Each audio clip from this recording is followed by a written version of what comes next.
This is Henry Kaminski Jr., and you're listening to the Head Smack Podcast. You are listening to conversations with misfits, mavericks, and trailblazers.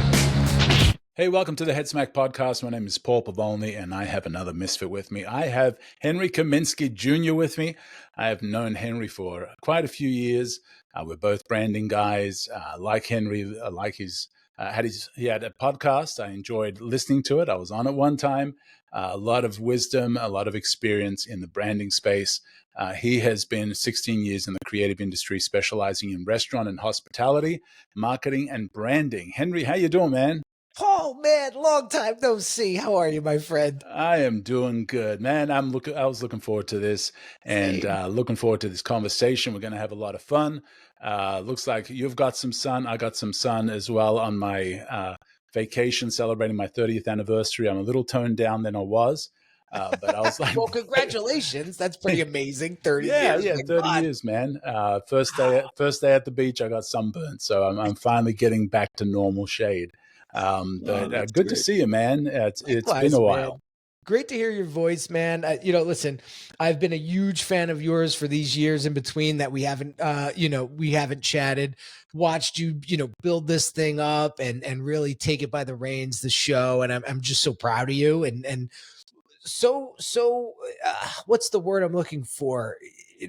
From afar, because I'm in New Jersey and you're out Midwest, and the work that you do is so inspiring to me. And some of the stuff that you were putting out on social media, I happened to grab and get a hold of and take a peek at, and I was just like, man, this guy gets it. He just gets it. And so, I know we haven't chatted in a long time, but I will say a lot of your work has inspired me and to do the things that I'm doing today. A lot of it came from just the stuff that you put out and the stuff that you create. It's just so clean and it just breathes quality. And I'm just, again, I don't want you to get such a big head here, but I love your work and I love the angle that you take things. And we need more of Paul Pavonis in the world, believe me when I tell you.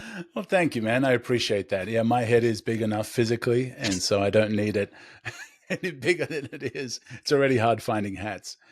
So, man, what I like to do with this podcast is I like to start with understanding people's origin stories, because it's always fascinating to hear where somebody started and kind of the head smacks along the way that brought them to where they're at. And that inspires people. That when people see that, they see, okay, I've got a similar story, or that what happened to Henry or that person is similar to what I'm going through. And so, kind of share a little bit about the origin story of Henry, and you can go as far back as you want, as you feel would be relevant to where you're at now. Sure. I mean, listen, we'll keep this business focused, but I will share with you that I'm a scrappy mofo, and nothing came necessarily easy for me. Listen, did I get a couple breaks here and there along the way? Absolutely. Am I grateful for those? Absolutely.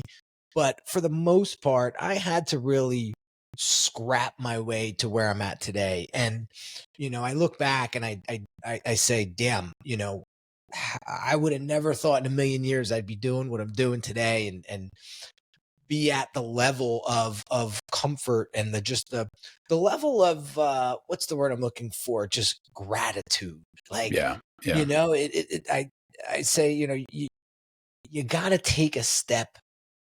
You got to take a second to just breathe and kind of just look back and reflect. I don't feel like a lot of people do that. Right. It's constantly go, go, go, go. And, that was me, in my early 20s. Nothing was ever good enough. I wanted everything 3 times. I couldn't earn enough money. I couldn't, it was just go, go, go. And now as I get a little older, I start to realize like, maybe you should be grateful for some of the stuff you already have. Before you start, clawing at the next thing. And that has grounded me, and that comes with age. But got out of college 2002. Nobody was hiring. 9/11 just pretty much happened. Right, And, right. there was a hiring freeze. The world was in turmoil. People couldn't believe what had happened. So I'm fresh out of college and I'm trying to look for a job and I'm going on these silly interviews and nothing's happening. So Yeah. again, I talked about breaks before. One of my uncles, he's a pretty successful guy in the northern New Jersey area. He had some connections, and I've asked him, hey, if I give you my resume, would you pass it along? And he did. And so I happened to land this job at a local hospital, and it was entry level. When I tell you entry level, I was checking Yeah. insurances, cleaning coffee pots, and and it wasn't anything special, but I took advantage of the opportunities. The hospital paid for higher education, so I went and got my master's degree in business management. Wow. Once I got that, I started just again trying to climb the corporate ladder there as high as I could. I got to assistant director of the Sudden Infant Death Syndrome Center in the Children's Hospital. That kind of opened my eyes to marketing, Yeah. branding, advertising, because I was responsible for creating fundraising events to raise money for sudden infant death syndrome awareness. And then also part of that money went to events that supported families that lost babies to sudden infant death syndrome. Yeah. So I was able to, it was a pretty unique job. It was very sad, but very rewarding at the same time. But Right. where I got bit by the design bug was every time I was putting an event together, I needed marketing materials. I needed flyers. I needed digital invites, all of that. And I had nobody to design it. So one of my buddies who was in the nightlife industry at the time, because I'm not going to lie, maybe I was a little club head back in the day. So my friend introduced me to graphic design and Photoshop, and he did sponsor one of my events and did a lot of the graphic work. And so I'm sitting next to him watching him in Photoshop just create something out of nothing. And that was it for me. That was it. You So got it. fast forward, I got my boss to buy me the Photoshop program, and I started doing all the in-house design work for the events. Well, one thing leads to another, and now my buddy Jerry says to me, well, I don't want to do design anymore, and I need somebody to do the design work. So would you kind of take over my accounts? So he gave me an account here and there. Then he introduced me to one of his buddies who had a lot of accounts and said, listen, we'll give you a shot on one little project, see how you do. I need speed and I need decent. I don't need perfect. I need decent. Yeah. Yeah. Quicker. And I'll never forget this. He said, the quicker I can start making money, the quicker I could give you more business. So I never forgot that. I Wow. always say to myself now, the quicker I can get you a project done, the quicker you could start making money with it. And Yeah. I stuck by that. And so next thing you know, Paul, I got every nightclub account in the state of New Jersey. And I don't know what to Wow. do with it. I Yeah. really don't know what to do with it. Now, listen, I'm 24 years old. I'm single. I don't really have anything else to do but to go to clubs and make money. So, Yeah. pulling 20-hour shifts designing was no big deal to me. Yeah. As long as I had my coffee or my Red Bull and a computer, I was ready to go. So fast forward, I meet my wife. I start to get older. I start to get out of the industry a little bit. But the good news is as I'm trying to kind of mature out of that world, I start picking up a lot of restaurant accounts. Oh, wow. And what happens is the liquor distributors, the beer distributors, even the food distributors started seeing my work. And I got very, very close with certain individuals in those sales roles, and they took me to all their accounts. So now I start getting all these accounts in the restaurant space, and had a great, great run until Hurricane Sandy hit. Oh, wow. Hurricane Sandy hits and wipes out two of my biggest distributor clients. I mean, they had products basically washing away 2-3 miles away from their facility. That's how banged up they were. When they restructured and reorganized and reopened, they said, Henry, we love you to death. You've been amazing, but we're taking this all in-house. Sayonara. So probably lost about $300,000 worth of business overnight. And I had no idea how to make that up. Yeah. Okay. So now I'm stuck.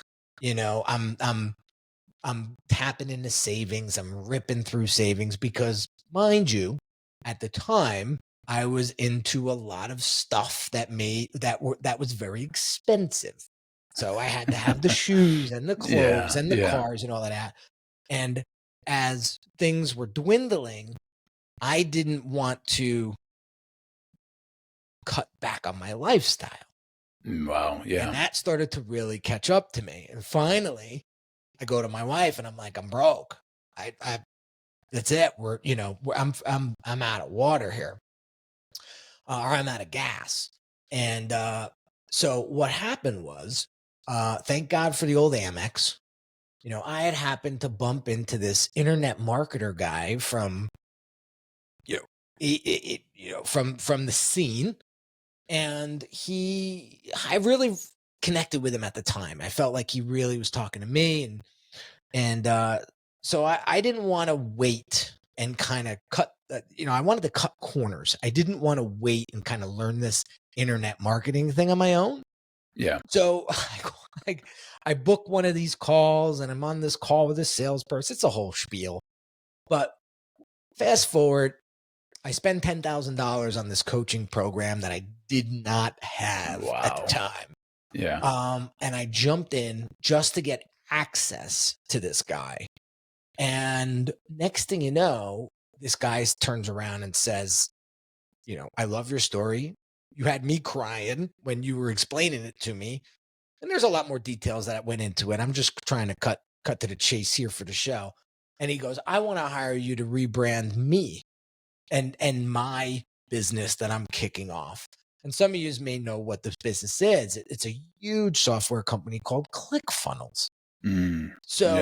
Russell Brunson is the guy that I'm talking about. And he's kind of he's the co-founder of this thing. And so I'm in this coaching program, but it's kind of paying for itself because now he's paying me to do a lot of the rebranding or just getting his branding in place.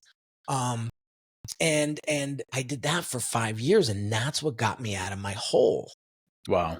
And so now the internet marketing space starts to get very polluted. I'll say that, right? Yeah. You get a lot of fly-by-nights. You get a lot of people, ripping people off, and the list goes on. And that's not me. Yeah. That I am not aligned with because, I believe in if you work hard, you can play hard. And if you do great work, you'll get rewarded with, great response, whether that's monetarily, maybe it's something else. But so I slowly start to remove myself from that space. And now COVID hits. It's like, right? And it's like, now what do I do? So I remember, going through all of that. I was building these courses and I was really getting my feet wet with, personal branding. That was your brand doctor era, right? That was the brand doctor era, right? So I needed to kind of reinvent myself. Yeah. So I'm talking to this this guy that I met in these coaching programs, and this guy's a big brand guy. I won't say his name. And he says, you got to really reinvent yourself here because, you have a lot of great things to say. You're great in front of the camera. You're really good at what you do, but if nobody knows who you are, or can remember you, this is where I got bit by the branding bug. It's all for nothing. And so he was like, so I was explaining to him my process, and he goes, so it's kind of like a doctor. And I said, yeah. He said, so you're like a brand doctor. And that just stuck, man. Yeah. That was awesome. Yeah. So I said, I'm going to run with this. So came out with a podcast, but now getting back to COVID, a lot of people got laid off. And my business was doing okay at the time. Nothing really to write home about. It was making decent money and I was coasting, if you will. Now COVID hits and everybody's upside down. So I really learned that in times of chaos like that, it's better to give than to take. And then that sort of became my philosophy from there on out. And what I realized was I had all these resources that I was charging money for. I said, you know what? These people need, this is what I said to myself. I said, these people need my information and my knowledge more than I do right now. Yeah. So I went online and I did a live stream and I said, click on this link and you'll get access to all my stuff for free. Just take it. And if it helps you, please let me know.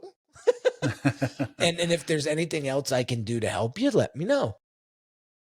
Sure enough, after hundreds of downloads, people start reaching out to me. I've been with this company for 20 years. They let me go. Now I have all this knowledge and I don't know what to do with it. I want to consult, but I don't know where to get started. So I dive heavy into the personal brand space 5 years ago. Now it's like a big thing.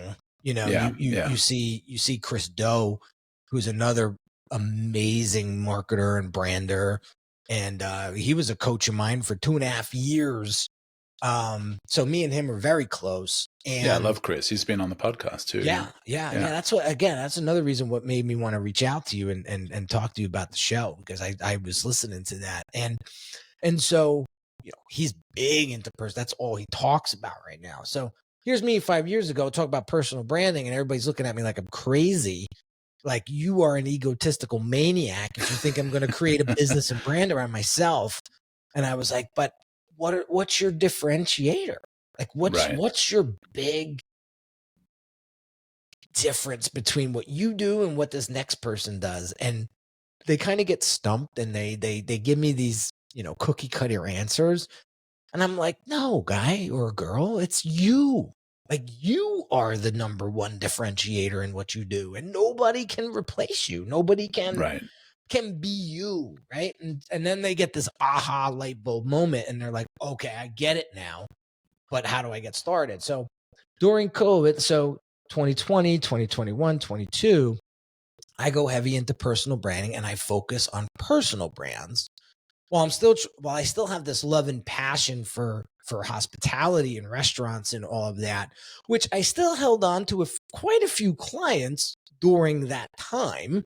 And I was helping some of my clients get through COVID through, helping them with third party and helping them with online and e-commerce and things like that. It was a tough time for hospitality during COVID. I mean, they were hit probably the hardest. Yeah. Oof. I mean, I don't think they ever saw something like that in their life. You know, so I had a few clients on the side that I was still servicing, but I was real heavy into personal branding because I felt that's the industry those are the people that need me right now. I spent the last 3-4 years at the time really building myself up and reinventing myself. I had quite a bit of experience in that space. So I said, you know what, I'm just going to focus on that. So, the brand doctor era was really focused on, subject matter experts that needed help branding themselves and standing out. So we put them through the process and it was awesome. Now, COVID's kind of in our rear view. I got, the world is starting to stand up again and I'm getting a little burnt out from the space. Yeah. Now that space took you to 7 figures, right? Quite a few times, quite a few times. And I reinvested a lot of that money back into the business, back into myself. Did we go on a couple nice vacations? Absolutely. But at the same time, I was getting spent. And I said to myself, well, what's next? So get this. One of my old clients, he's a celebrity chef out of Chicago, opened up a restaurant in New York. And I lived 45 minutes away from the city. So he had his grand opening and I happened to pop in there with my family. He invites me over and he was like, dude, I got this really cool concept, but I don't know how to market it. It's like a private dining experience. People pay a high-end membership fee to be in it. And, I open up my home because I live in this big estate, and we do a lot of the intimate dining in my house. Wow. And he's like, I don't know how to put it together. So I was like, I think I got a couple ideas for that, right? Yeah. So he flies home, I go home, we talk over the week, and he says to me, all right, I'm going to make you my partner on this deal, and I'll give you 20% of top line revenue. So whatever we make, you get 20% right out of gate. So I said, that's a risk because I'm putting a lot of the effort, I'm putting a lot of the, sweat equity. Yeah. Yeah. So I showcased the whole thing to him. So it was basically an application funnel, landing page website that he would promote it on his channel and his channels, and people would come into this application and we would approve them, and then that's how they became members. Well, in about 4.5 weeks to 6 weeks of promoting, we do like $468,000, something like that. Wow. In freaking memberships. Wow. So now he's like, yeah, you see why I wanted to do these? So we kind of gave each other the fist bump, and now this turns into, Henry, like what you did with that. My hospitality group is growing and expanding, and and I can't keep up with it myself. I need to start to build out my C-suite. So, what's your thoughts on being chief marketing officer? And I was like, sounds freaking good timing to me. Yeah. So we do this announcement, and shortly after, I take the role as chief marketing officer. Now at the time, we had about 8 locations. By the time 2.5 years later, we doubled in size. Wow. We had quick serve, a dessert concept that went to 7 locations in 2 years. We had a casual dining that franchised out, and we took that to 3 or 4 locations until we started. Now, are these all in the New York area, or were they national? So they were all over the country. So the quick serve, the dessert concept was scattered throughout the country. We had Laguna Niguel, California, San Francisco, we Kansas City. I mean, we were kind of scattered all over.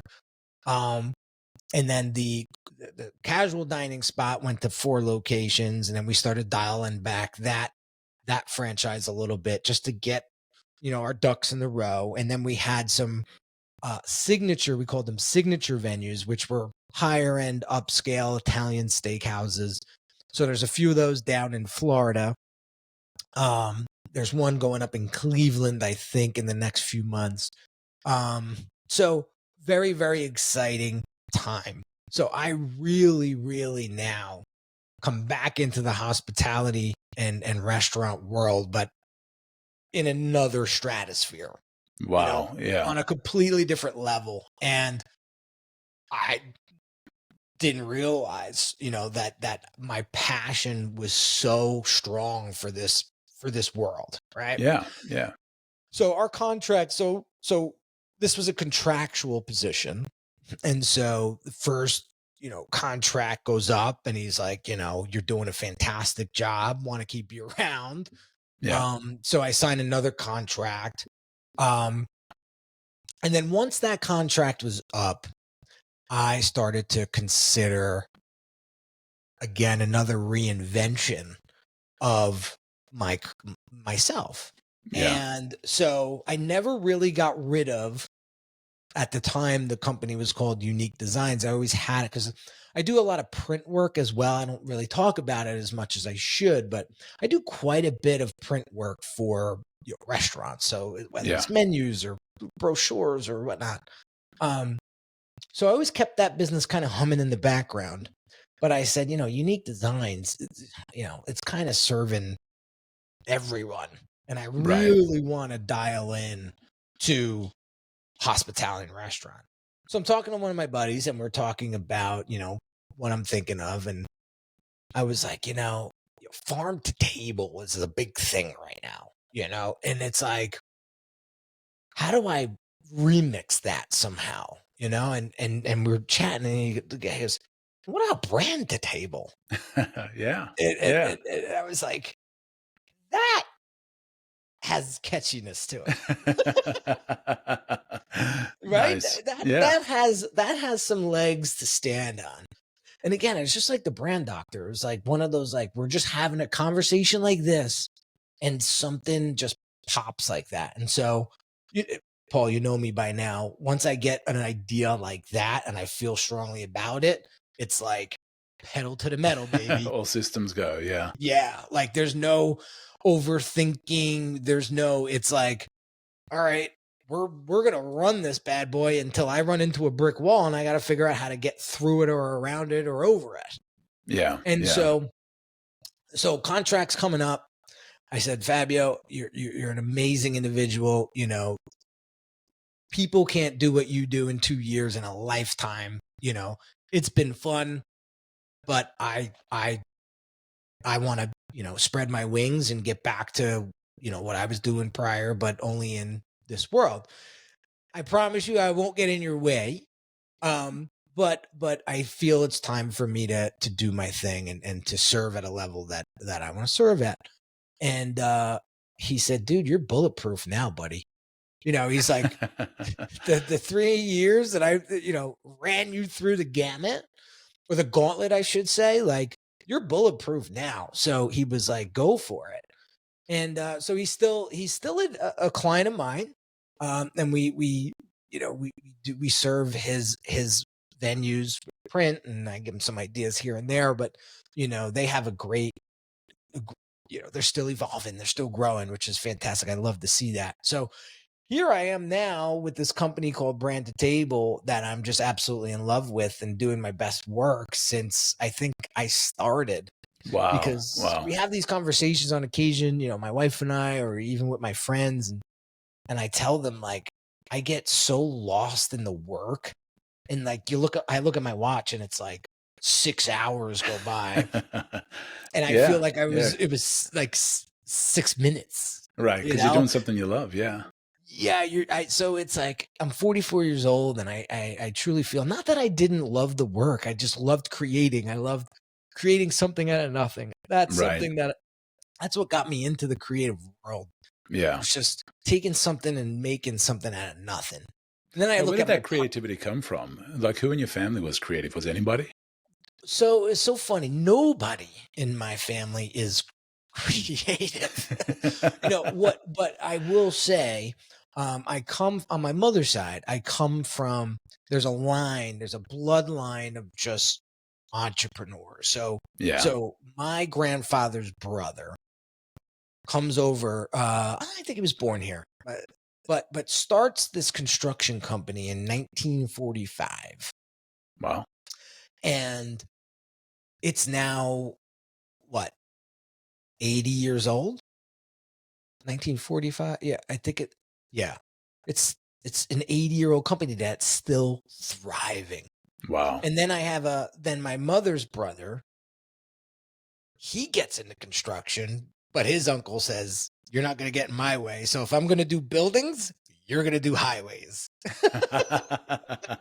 Yeah, you're not getting in my space. Right? Yeah. So he gets into heavy highway construction. So now I have this great uncle who creates this, like, dynasty, if you will, in real estate development. And then I have my mother's brother uncle who gets into construction, and they both become wildly successful in the area. And I think it wasn't the creativity that bit me in the butt. It was the success that I saw these two individuals creating from nothing.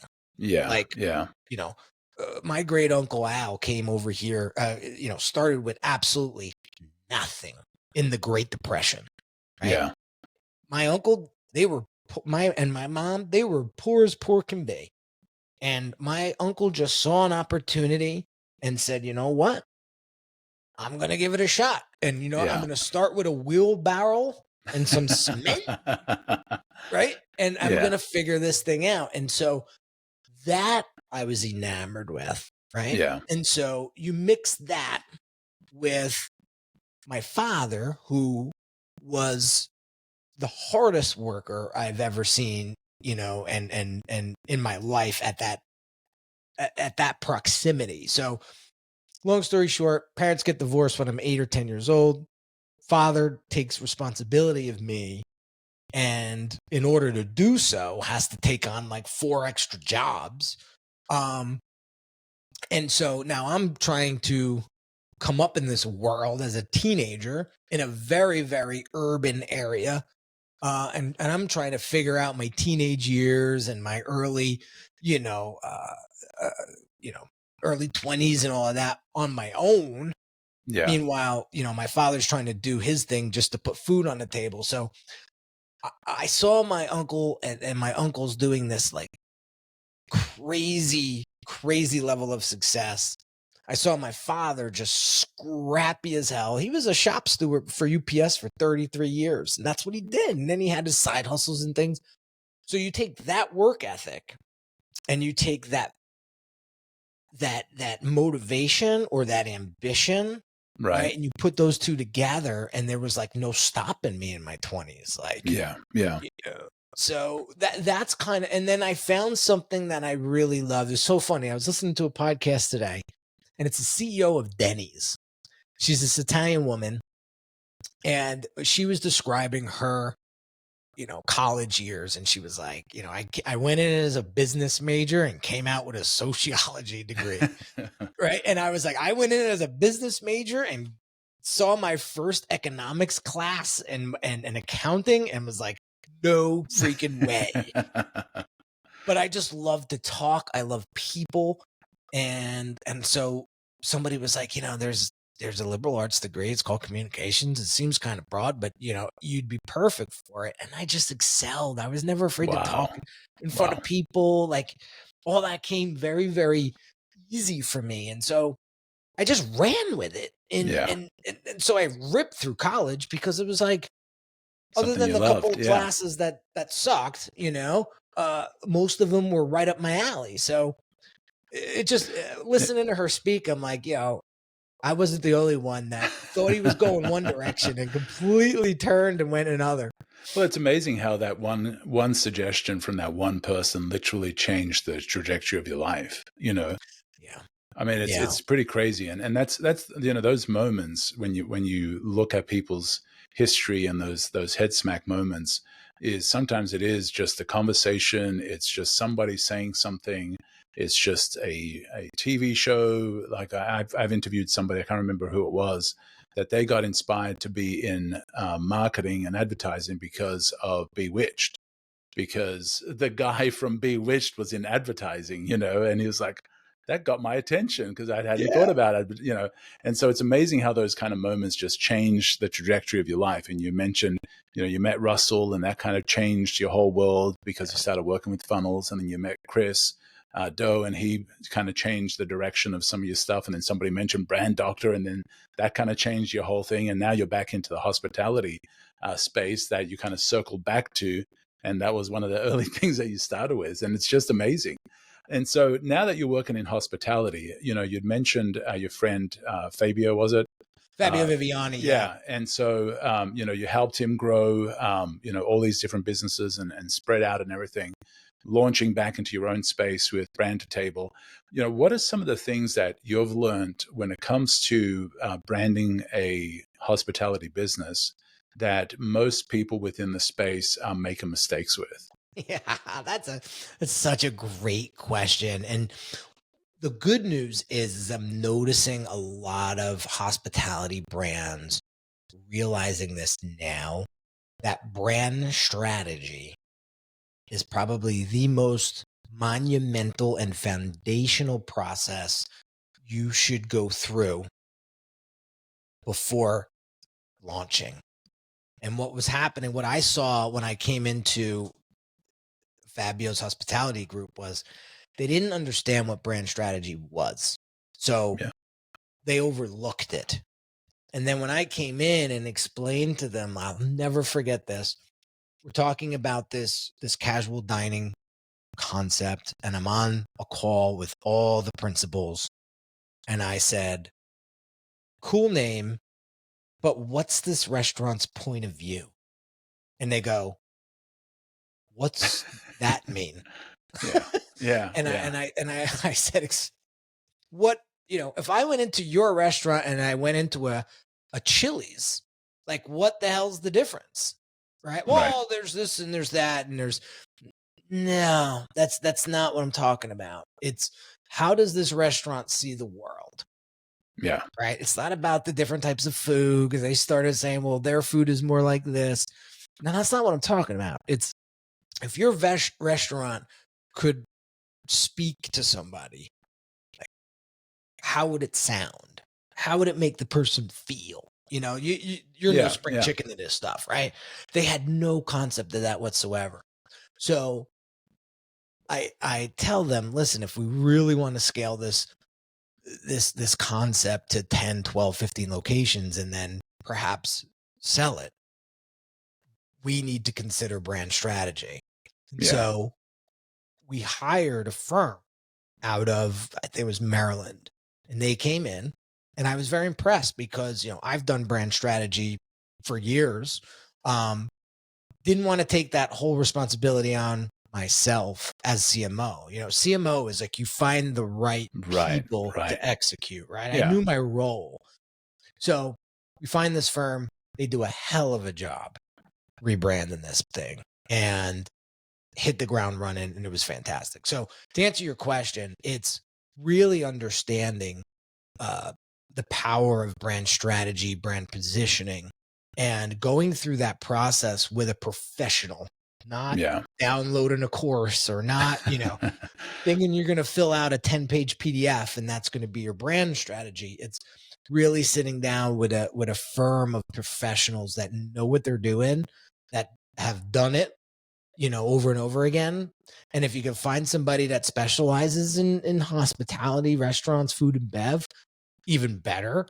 Yeah. One thing that Chris Doe kind of explained to me, and there's two sides to this coin, but specialization, especially in this time of age, is so important.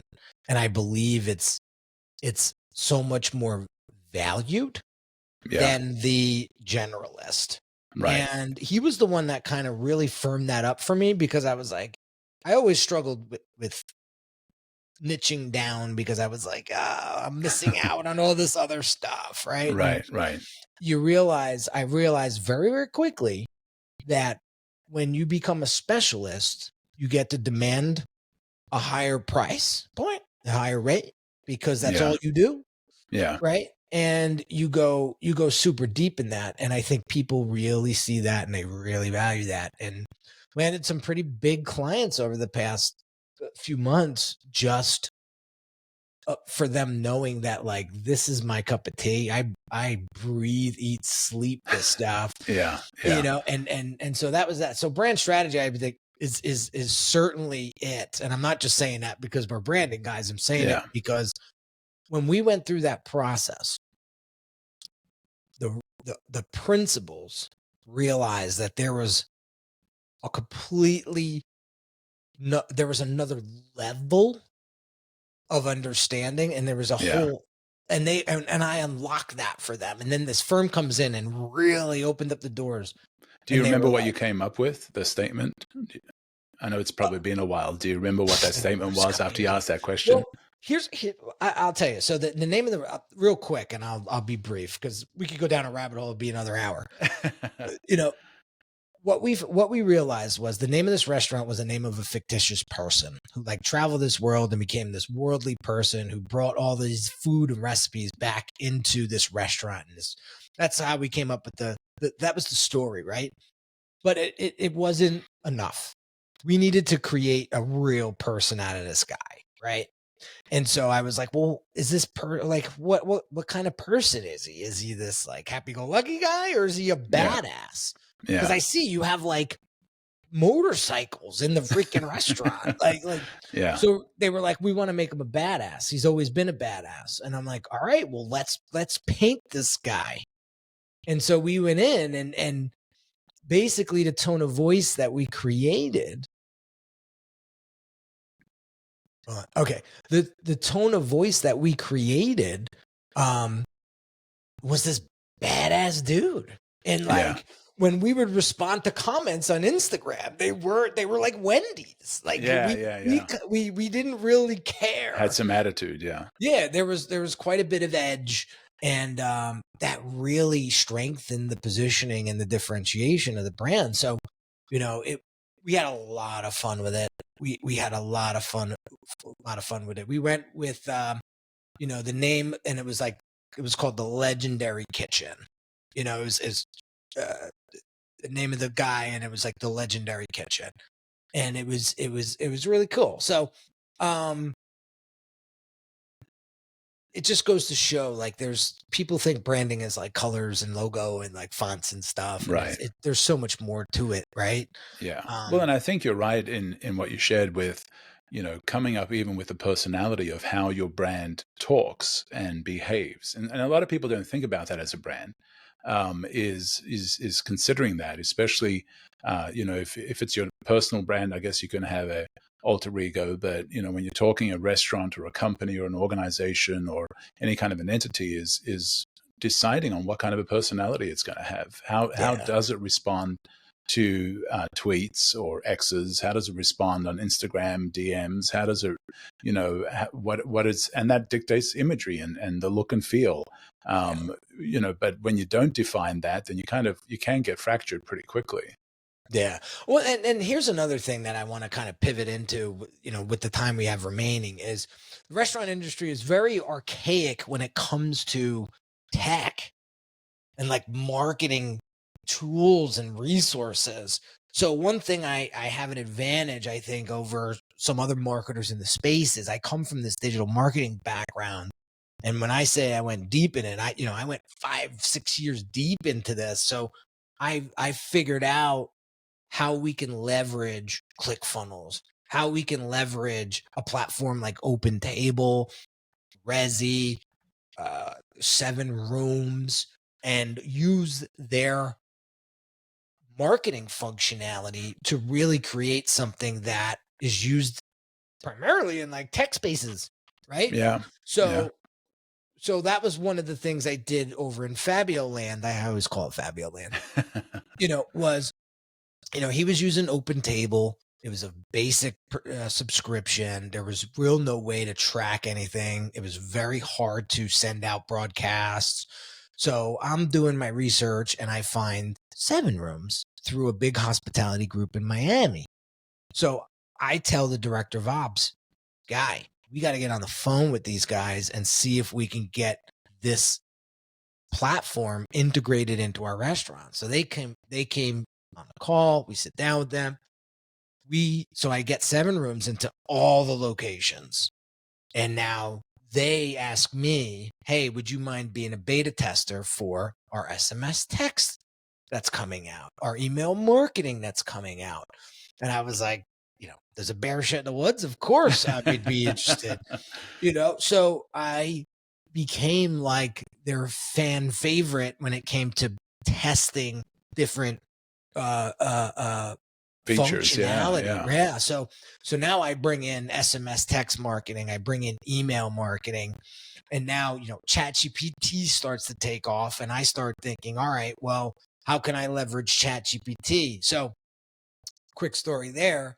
I start realizing, like, how do we generate leads for, our venues? How do we start, creating lists, and so we can market later on. And so I'm working with this fairly large off-premise catering company. They do big events in the city, 850,000 people galas. And one of their biggest pain points that their clients have is menu creation. Because you could go 1,000 different ways on a menu. Now you're theming out this event, and now the menu has to be specific, right? So I realize, all right, I can teach ChatGPT everything there is to know about this brand's menu, this brand's branding, positioning, all that stuff. So I'm going to create a custom GPT engine that helps their prospects curate menus. Wow. So I come up with this thing called the Menu Matchmaker, and I build this custom GPT out. And now what they do, how to generate leads, is we use ManyChat, which you're familiar with. Yeah. You DM them menu, and it captures that person's email address and then brings them to this custom GPT, which has prompts there to help them and guide them. Or you could type in, I have a 100-person party. It's a 70th birthday or it's a retirement party.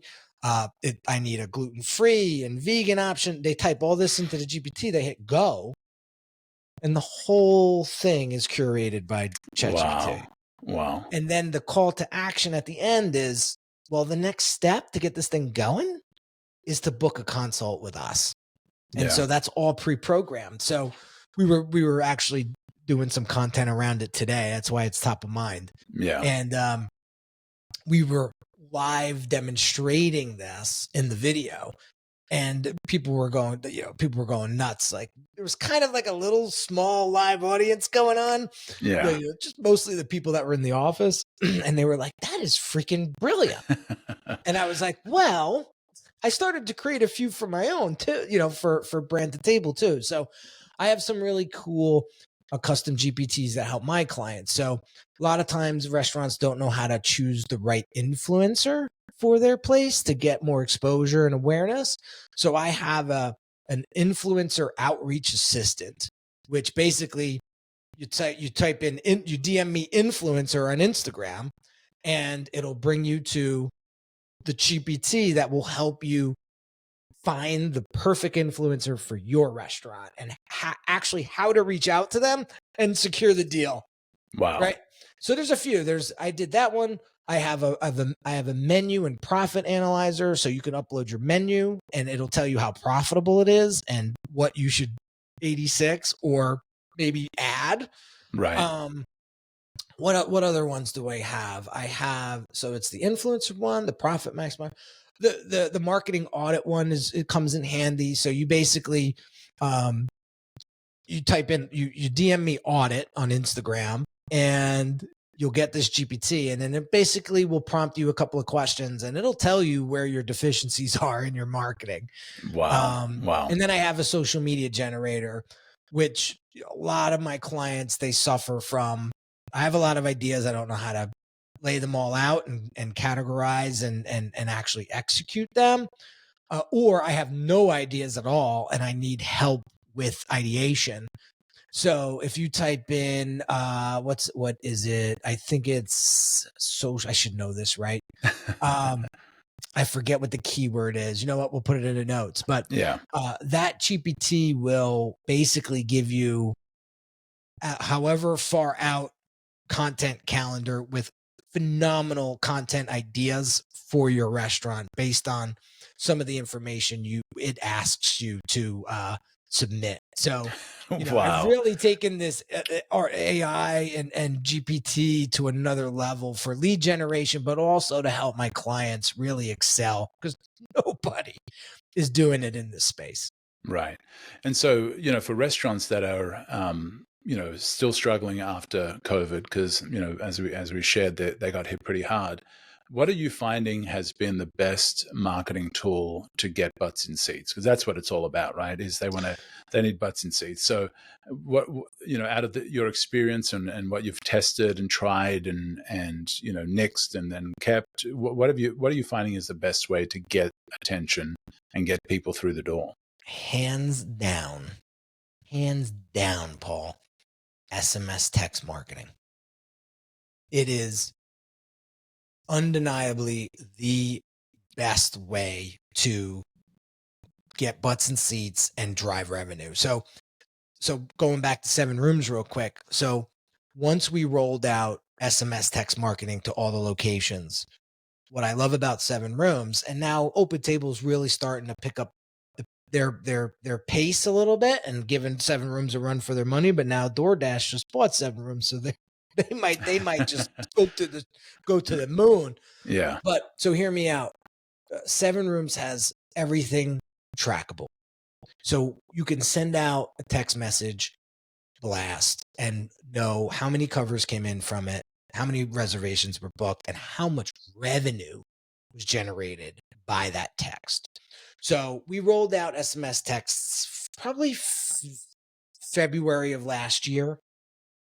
And by the end of the year, based on all the SMS text campaigns, I generated like $1.3 million just in SMS in revenue, just off of my SMS text campaigns. Wow. So, we've done email. Email works great too, but people trash it. People don't open it up for a week. They miss the promotion or the feature or whatever. SMS text, when that sucker hits their message, it's like, I got to open it. Who is this? Who is this from? I don't recognize that. How does it track? I receive the text, then I go to the restaurant. How does it know that I came to the restaurant as a result of that text? So there's a bit.ly link in the text message. So they click it to book the reservation. Oh, okay. Now the reservation tracks their spend. Yeah. Wow. So once that reservation closes, we know every item that they bought, how much they spent. And now we're tracking them because these 7 Rooms and OpenTable, they're CRMs. Yeah. Wow. They're CRMs. So now we can, what I love about OpenTable is like now you could send, before you didn't have this capability, but now you could send individual email campaigns. They're not quite up on the SMS text stuff yet, which they better get there fast because, it's almost like old at this point, but SMS text is huge, man. Huge.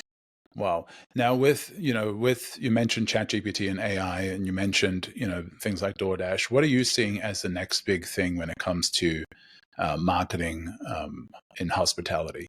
Do you see something coming down the road? I do. I see a lot of subscription-based stuff. So, this is nothing new, but I think a lot more brands are picking up on the trend of subscription-based, functionality, and also I think we're going through an interesting time right now because people are kind of getting a little tight with their money, but if the value's there, they'll spend it, sort of thing, right? Right. So right now, I think we're caught between this weird place of I want to spend if it's worth it, if the value's there, right? And experience is everything nowadays in restaurants. Before, experience wasn't a thing because there wasn't that many restaurants. Now there's one on every other block, and it's, you go down the street or around here, there's 17 Italian restaurants to choose from. How the hell do you choose them, right? Yeah. So the experience is everything. So, we also have been doing a lot of like wine dinners and tastings and, exclusive experiences. We partner with, we're going to do one with McAllen next month. We did one with Stag's Leap Wine last week, with a client. And it's like, those experience, they pay $150 a head. You get a 4-course or 5-course meal. You get these beautiful wines. Like, That's it. And then these membership programs, like the one before I left Fabio Land, I went to, I helped stand up this wine locker program for the Italian steakhouse down there, where they sign up as a subscriber. You get X amount of wines, you get VIP treatment when it comes to booking a reservation, things like that. And just people want to feel special, right? And, if you get hospitality, that should come pretty easy to you, but not a lot of people, it doesn't come to a lot of people. That's why there's like goats in the industry, like Danny Mayer, where like his big thing is like, I can't teach hospitality. Yeah. Like, you have to be, it has to be like in your soul. Right. I could teach everything else. I could teach you the business. I could teach you everything else. But like, if you're not kind, if you're not anticipating needs, that kind of thing, it's tough. It's tough to find that kind of team member to bring on. Well, and your food has got to be so good that people don't care. Otherwise, they're not going to come back, Yeah. And there's 17 other places to choose from, right? Yeah. So good food will only take you so far, but hospitality and the experience that people have is what's going to keep them coming back. I think people almost come back for less than stellar food sooner than they'll come back for good food and bad service. They'll come back for great service and great food, but awesome food. If the hospitality is bad, they won't come back. Exactly. Henry, this has been amazing. I know you've got to go, and thank you so much for your time, and appreciate you, man, and proud of you and all that you're doing. And next time I'm in the area, we'll have to go grab a coffee or break some bread somewhere. I'll definitely take you to one of my spots for sure. You will not leave New Jersey hungry. I can promise you that. Awesome, man. Well, I appreciate you, man. This has been great catching up, and look forward to seeing you and chatting again sometime soon. Have a good one, man. Thank you, Paul. Appreciate you, dude. You are listening to Conversations with Misfits, Mavericks, and Trailblazers.